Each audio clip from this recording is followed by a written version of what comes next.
Hola, ¿qué tal? Bienvenidos. Hoy vamos a hablar de un tema interesante que no se ha tratado mucho por la sencilla razón de que, digamos, su incidencia en el tarot Rider-Waite-Smith es muy pequeña.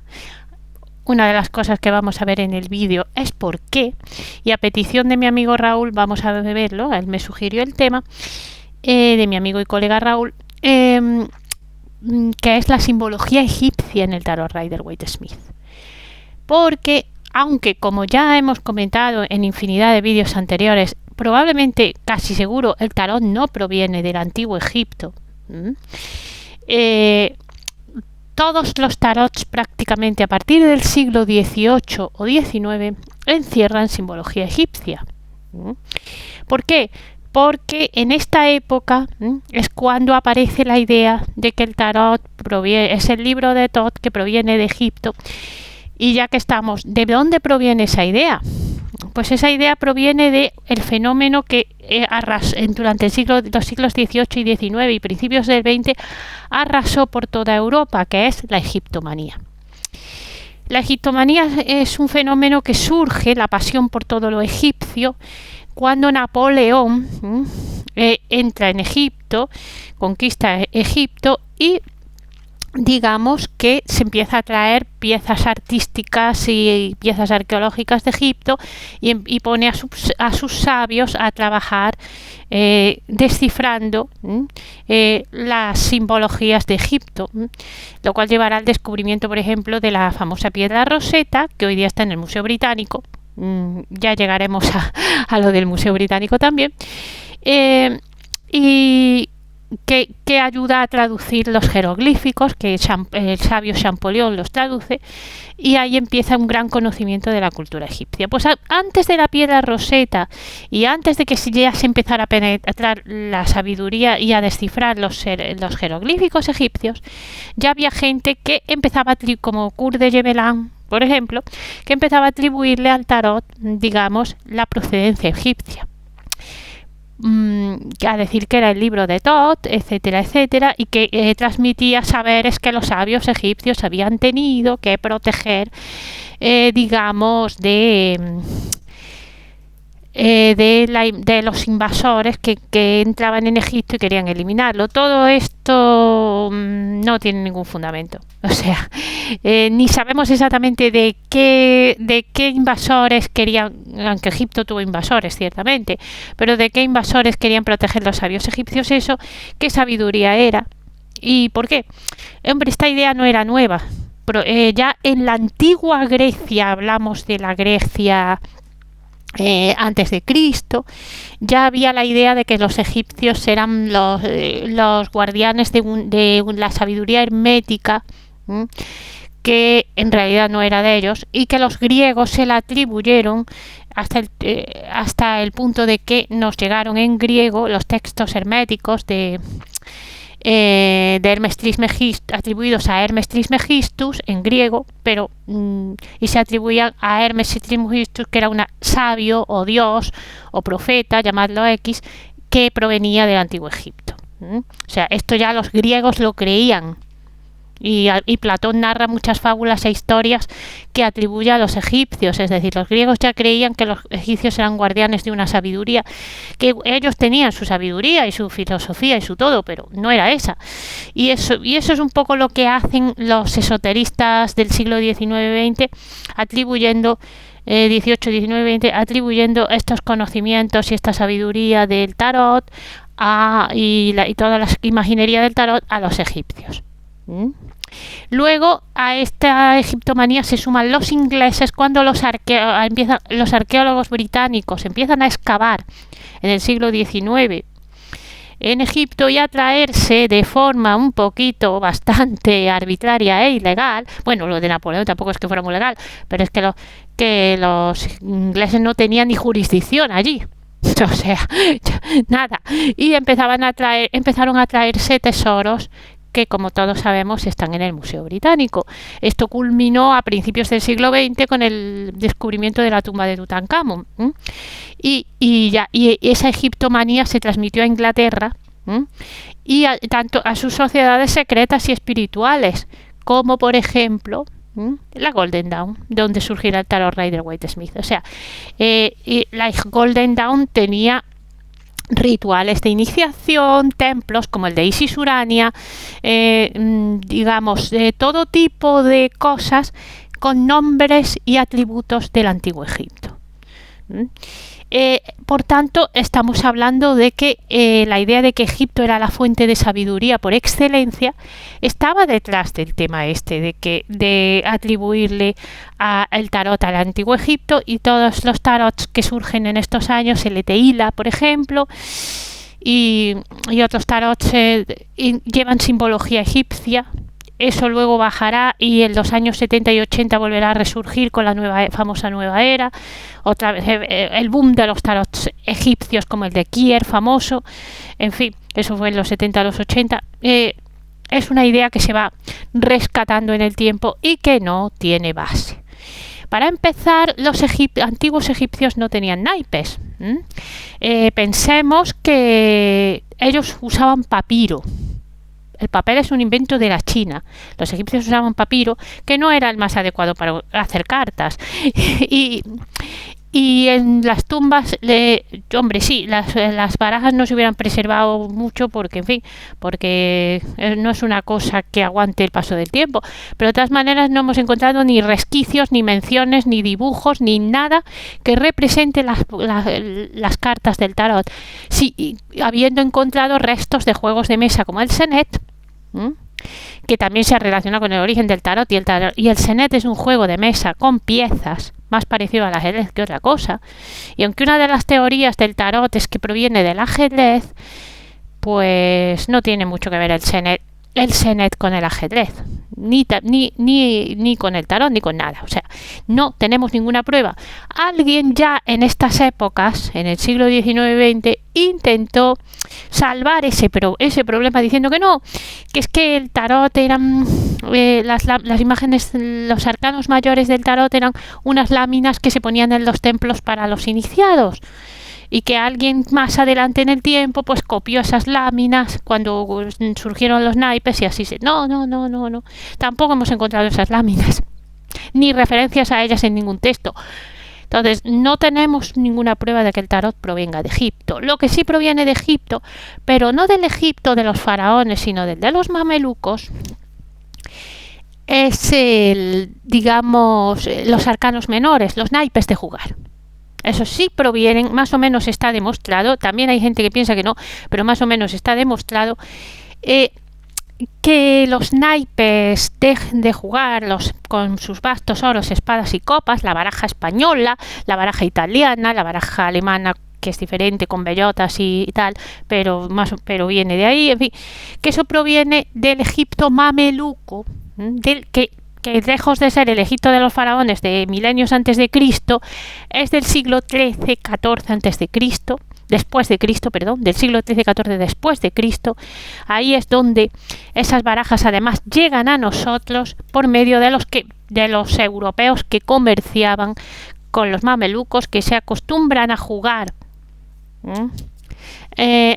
con esas cartas y que las van trayendo de sus viajes, y los mercaderes y comerciantes son responsables de que los naipes lleguen a España, a Italia, a Europa, y ahí es donde surgen los naipes. Pero estamos hablando de un Egipto mucho más reciente y de los arcanos menores. Los mayores probablemente los inventó alguien en Italia, probablemente alguna persona de una corte o algo así. Hay varios candidatos, ya haremos un vídeo sobre eso en el futuro, pero bueno, entonces es eso. Esa es una de las razones por las que se cree que el tarot proviene de Egipto. Otra de las razones es porque se le atribuye su traída a Europa a los gitanos. Tampoco es cierto, tampoco está demostrado. No hay ninguna prueba. Ya tenemos un vídeo sobre eso, sobre el origen de la cartomancia se llama, pero los gitanos probablemente llegaron a Europa un poquito después que los naipes. Empecemos por ahí. Y segunda cosa, la adivinación tradicional de los gitanos no era con cartas, sino quiromancia con las manos. con la lectura de las manos. Esa probablemente fue la que se trajeron de Oriente, donde la quiromancia tiene una larga tradición. Y ellos, digamos que adoptaron la cartomancia cuando vieron que eso gustaba a los europeos. O sea, ellos vieron que eso gustaba a partir del siglo XVIII-XIX, que se esperaba de ellos, en cierto modo, porque ya había habido gente que se lo había atribuido, que en fin, que además la cartomancia que empiezan a hacer los gitanos es con naipes, porque el naipe es mucho más fácil de encontrar que el tarot por Europa. El naipe de jugar, cualquier posada, cualquier sitio lo tiene, cualquier sitio, porque en todas partes se juega. Pero el tarot era más, digamos, un poquito más nacional, porque para jugar se utilizaba nada más que en Italia y en Francia, y un poquito más caro porque son más cartas, es más complejo de ilustrar, luego todo el mundo no tenía un tarot. Entonces era más fácil para los gitanos acceder a las cartas de juego, y por tanto la primera adivinación que ellos ejercen es con cartas de juego. Luego en el siglo XIX-XX adoptan el tarot porque ven que se espera de ellos, y así es por esto que autores como gitanos, paganos y wiccanos, como Raymond Buckland o Petronella Cooper nos cuentan que su abuela o su bisabuela tenía un tarot y que se lo pasó a ellos. Eso es lógico porque es del siglo XIX-XX. Y me estaréis preguntando, pero Rozonda, ¿qué tienen que ver los gitanos con Egipto? Pues la verdad es que nada, pero durante siglos se creyó que provenían de Egipto. De ahí viene su nombre. En español, gitano proviene de egiptano, la antigua palabra para egipcio. Y en inglés pasa lo mismo. La palabra gypsy proviene de Egyptian. Entonces estamos ante la idea de que los gitanos era un pueblo nómada que vino del antiguo Egipto. Probablemente, históricamente, ya se empieza a demostrar que probablemente tampoco es cierto, que provenían de la India, que era una casta proveniente de la India. Pero claro, entre una cosa y la otra, todo el mundo decía, no, es que el tarot es de Egipto. Y no es. Y uno de los que creían que no era ya en ese momento era Arthur Waite. Arthur Waite cree que, y lo comenta en su libro de Pictorial Key to the Tarot, que se creó para acompañar al tarot Rider-Waite-Smith, él cree firmemente que el tarot no proviene de Egipto. Y podría creerlo porque está en la Golden Dawn.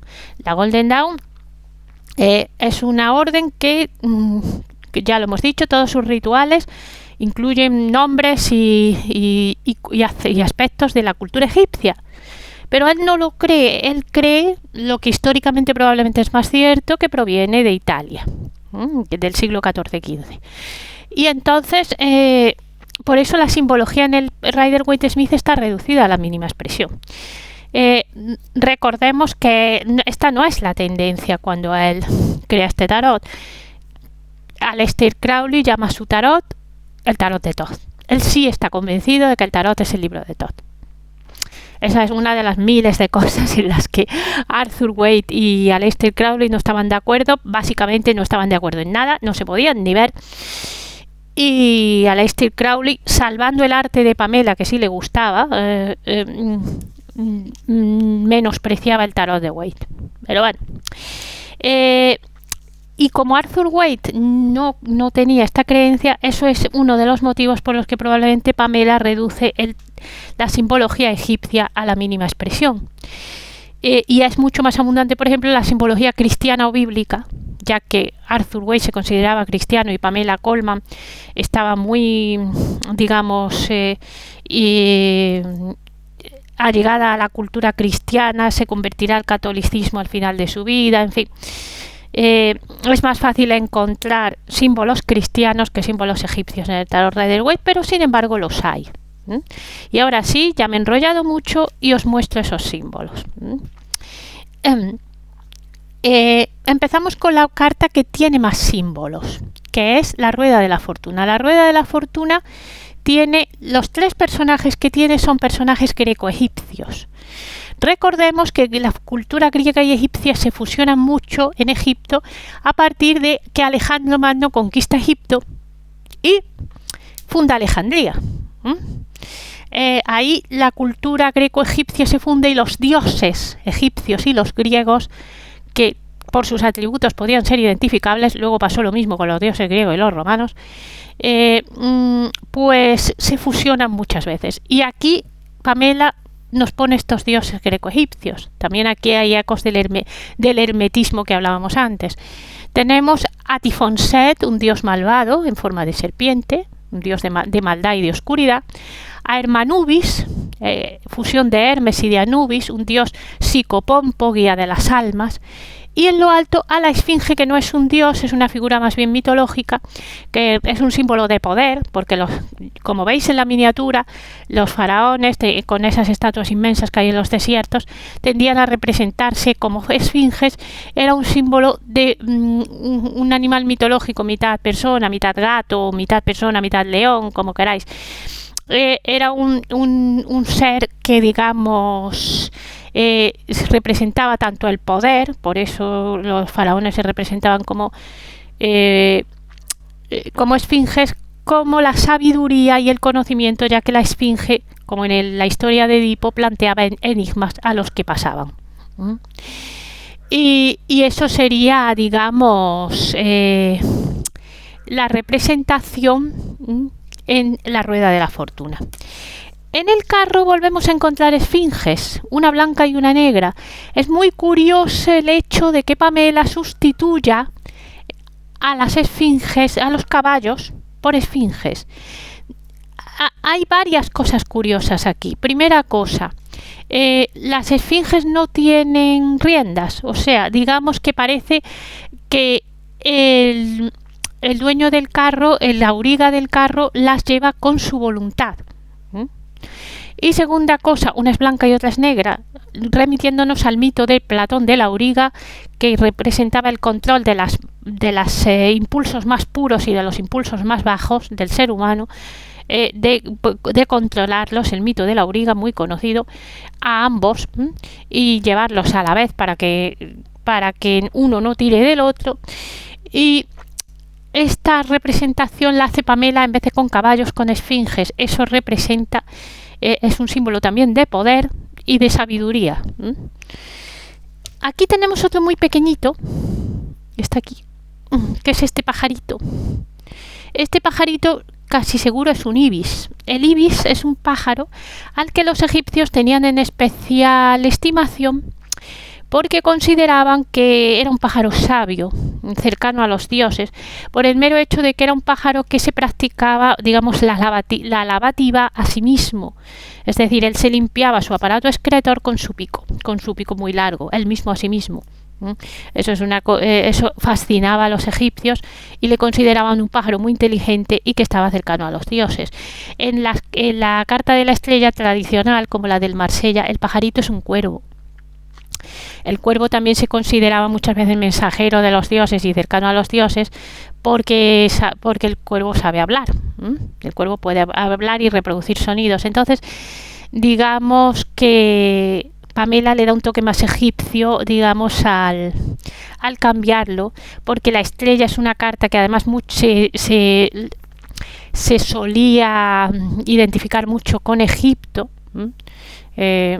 Por un nombre que ellos le daban, no recuerdo exactamente a qué estrella, que era Sotis, no sé si era la estrella del alba o una estrella parecida, y se le solía llamar Sotis a esta carta. Y entonces pasamos al caballo de bastos, que tiene detrás 3 pirámides. 3 pirámides, algunos dicen que no, que eso son dunas de arena, que pirámides no son. Sea como fuere, tradicionalmente se dice que estas pirámides representan, al ser 3, pasado, presente y futuro, y el paso del tiempo. Desde que Napoleón dijo aquello tan rimbombante a sus soldados desde lo alto de las pirámides, 40 siglos os contemplan, y dado el hecho de que las pirámides son tumbas donde descansan los faraones, digamos que a la pirámide siempre se la ha considerado símbolo de la eternidad, de la vida eterna, del paso inexorable del tiempo. es como recordándole al caballo de bastos con su energía y su fuerza, que el tiempo pasa y que la energía no es siempre la misma y que en fin, que aproveche el tiempo, que el tiempo pasa. Y luego está, con por último ya, como ya os dije que era poquito, el Ankh, que está muy estilizado, representado en el cetro del emperador. El Ankh es el símbolo de la vida eterna. En los jeroglíficos se cree que representa vida. El Ankh o lazo de Isis, ese círculo con 2 brazos y con 3 brazos de cruz abajo. Es un círculo o un óvalo con tres brazos abajo, el Ankh o el lazo de Isis. O cruz ansata, tiene muchísimos nombres, o cruz de la vida, muchos de vosotros lo tendréis en una joya o en una decoración. Es un símbolo de vida, se cree que representa la vida en los jeroglíficos, y en cuanto a lo que representa verdaderamente, una cruz no es, porque el concepto de la cruz los egipcios no lo tenían, pero sí se ha dicho de todo, que si es una representación de los genitales femeninos, o de los genitales femeninos unidos a los masculinos, o de la sangre menstrual de Isis en una especie de compresa, porque muchas veces está representado en rojo y la sangre de Isis es vida.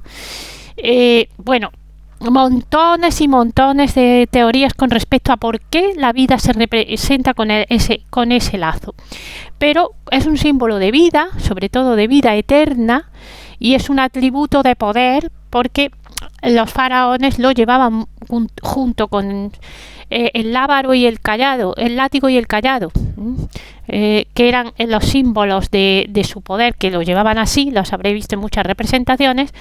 El lábaro y el cayado muchas veces también ostentaban el Ankh en sus prendas o en sus cetros o en sus atributos. Por eso el emperador lo lleva, es un símbolo de vida, pero también es un símbolo de poder. Bueno, y eso más o menos sería todo. Me he hecho un poquito largo, espero que os haya gustado el vídeo y os emplazo para la próxima semana. Y os recuerdo también que aparte de que os suscribáis, le dais me gusta y todo lo que os digo siempre, que con motivo del Black Friday mis libros de tarot y cartomancia están de oferta. Iros a mis redes sociales, sobre todo a Instagram, y allí encontraréis toda la información. Hasta pronto y os envío un saludo.